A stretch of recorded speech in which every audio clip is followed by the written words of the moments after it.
രാവിലെ ബ്രേക്ക്ഫാസ്റ്റ് ഉണ്ടാക്കാനായിട്ട് ഒരുപാട് അങ്ങോട്ട് കഷ്ടപ്പെടാതെ എളുപ്പത്തിൽ ചെയ്തെടുക്കാൻ പറ്റാവുന്ന നല്ലൊരു ദോശയുടെ റെസിപ്പി ആട്ടോ ഇന്നത്തേത്. ഒരുപാട് കറികളുടെ ഒന്നും ആവശ്യമില്ലാതെ ചുമ്മാ ഒരു പഞ്ചസാര കൂട്ടി കഴിക്കാനാണെന്നുണ്ടെങ്കിലും നല്ല ടേസ്റ്റ് ആട്ടോ. അപ്പൊ ഇതേപോലെ മിസ് ചെയ്യാതെ ട്രൈ ചെയ്ത് നോക്കുക. അരി അരച്ച് വെക്കോ കുതിർത്ത് വെക്കോ ഒന്നും തന്നെ ചെയ്യാതെ ഈസി ആയിട്ട് ഉണ്ടാക്കിയെടുക്കാം. അപ്പൊ ആദ്യം തന്നെ ഒരു മാവ് ഒന്ന് റെഡിയാക്കി എടുക്കണം. അതിനായിട്ട് ഇതാ ഒരു ബൗളിലേക്ക് 1 കപ്പ് ഗോതമ്പ് പൊടി ആട്ടോ എടുത്തിരിക്കുന്നത്. ഇനി ഗോതമ്പ് പൊടിക്ക് പകരം വേണമെന്നുണ്ടെങ്കിൽ നിങ്ങൾക്ക് 1 കപ്പ് തന്നെ മൈദ എടുക്കാവുന്നതേ ഉള്ളൂ. ഇതിലേക്ക് നല്ല ടേസ്റ്റിന് വേണ്ടി ഒരു 2 ടേബിൾ സ്പൂൺ പഞ്ചസാരയും 1 ടേബിൾ സ്പൂൺ ഓയിലും കൂടി ചേർത്ത് കൊടുക്കുന്നുണ്ടേ. ഇനി ഇതിലേക്ക് ഒരു പിഞ്ച് ഉപ്പും കൂടി ചേർത്ത് നന്നായിട്ട് തന്നെ ഒന്നങ്ങോട്ട് മിക്സ് ആക്കി കൊടുക്കാം. ഉപ്പ് ഒരുപാടൊന്നും വേണ്ട കേട്ടോ, കാരണം നമ്മൾ പാൽ ഒഴിച്ചിട്ടാണ് ഈ മിക്സ് ഒന്ന് റെഡിയാക്കി എടുക്കുന്നത്.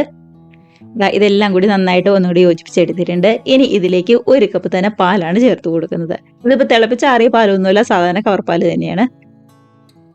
നമ്മളിപ്പോൾ എത്രയാണോ മൈദ അല്ലാന്നുണ്ടെങ്കിൽ ഗോതമ്പ് പൊടി എടുത്ത് അത്രയും തന്നെ വേണം പാല് ചേർത്ത് കൊടുക്കാനായിട്ട്.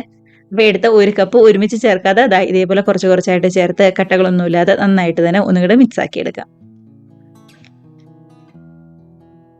കണ്ടതാ ഇതുപോലെ നന്നായിട്ട് തന്നെ ഒന്നുകൂടി മിക്സ് ആക്കി എടുത്തിട്ടുണ്ട്. ഗോതമ്പ് പൊടി എടുത്തുകൊണ്ടാണ് കുറച്ചും കൂടി ഒന്ന് കട്ടിയായിട്ടിരിക്കുന്നത്. മൈദ എടുക്കുകയാണെന്നുണ്ടെങ്കിൽ കുറച്ചും കൂടി നല്ല ലൂസായിട്ട് തന്നെ നമുക്ക് കിട്ടിയേനേട്ടോ.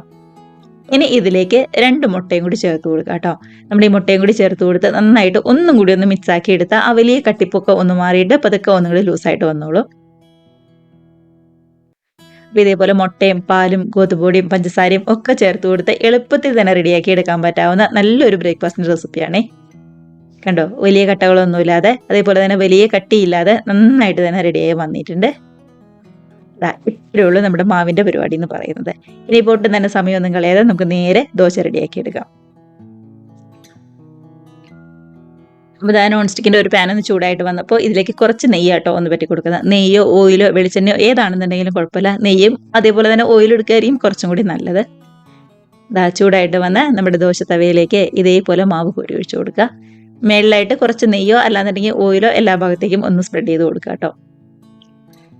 ഇതുപോലെ ഒരു വശമൊക്കെ ഒന്ന് റെഡിയായി കഴിയുമ്പോൾ മറിച്ചിട്ട് കൊടുത്ത് മറുവശവും കൂടി റെഡിയായി കഴിയുമ്പോൾ നമുക്ക് ഇങ്ങനെ എടുത്ത് മാറ്റാവുന്നതേ ഉള്ളൂ. ഇതേപോലെ തന്നെ ഓരോ ദോശയും റെഡിയാക്കി എടുക്കാവേ. 2 വശം നന്നായിട്ട് തന്നെ റെഡിയായി വന്നിട്ടുണ്ട്. ഇപ്പോൾ രാവിലെ ഒരുപാട് തിരക്കുള്ള ദിവസങ്ങളിലോ അല്ലാന്നുണ്ടെങ്കിൽ അരി അരയ്ക്കാനോ കുതിർക്കാനോ ഒക്കെ മറന്നു പോയിട്ടുണ്ടെന്നുണ്ടെങ്കിലും ഇതേപോലെ എളുപ്പം റെഡിയാക്കി എടുക്കാവുന്നതേ ഉള്ളൂ. പഞ്ചസാരയൊക്കെ ചേർത്തുകൊണ്ട് തന്നെ നല്ലൊരു മധുരമുണ്ട്. അതേപോലെ തന്നെ പാലിൻ്റെയൊക്കെ ആണെന്നുണ്ടെങ്കിലും നല്ലൊരു മധുരമുണ്ട്. അപ്പോൾ ട്രൈ ചെയ്ത് നോക്കുക. പ്രത്യേകിച്ച് വലിയ കറികളിലൊന്നും ആവശ്യമില്ല. സൈഡിൽ കുറച്ച് പഞ്ചസാരയോ നല്ലൊരു ചൂട് ചായയോ ഒക്കെ ഉണ്ടെന്നുണ്ടെങ്കിൽ കൂടെ കഴിക്കാനായിട്ട് അടിപൊളിയാണ്.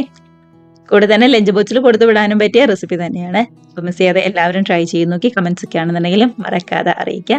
വീഡിയോ റെസിപ്പി ഒക്കെ നിങ്ങൾക്ക് ഇഷ്ടമായിട്ടുണ്ടെങ്കിൽ ഒന്ന് ലൈക്ക് അടിച്ച് ഷെയറും കൂടി ചെയ്യാനും, ആദ്യമായിട്ട് നമ്മുടെ ചാനൽ ആരെങ്കിലും കാണുന്നവരുണ്ടെങ്കിൽ നമ്മുടെ ചാനലും കൂടി സബ്സ്ക്രൈബ് കൂടി ചെയ്യാനായിട്ട് മറക്കല്ലേ. അപ്പം നമുക്ക് ഇതേപോലുള്ള പുതിയ നല്ല അടിപൊളി വീഡിയോസും റെസിപ്പീസൊക്കെ ആയിട്ട് വീണ്ടും കാണാം. അതുവരെ എല്ലാവരും ഹാപ്പിയായി ഹെൽത്തിയായി സേഫായിട്ടിരിക്കുക. ബൈ.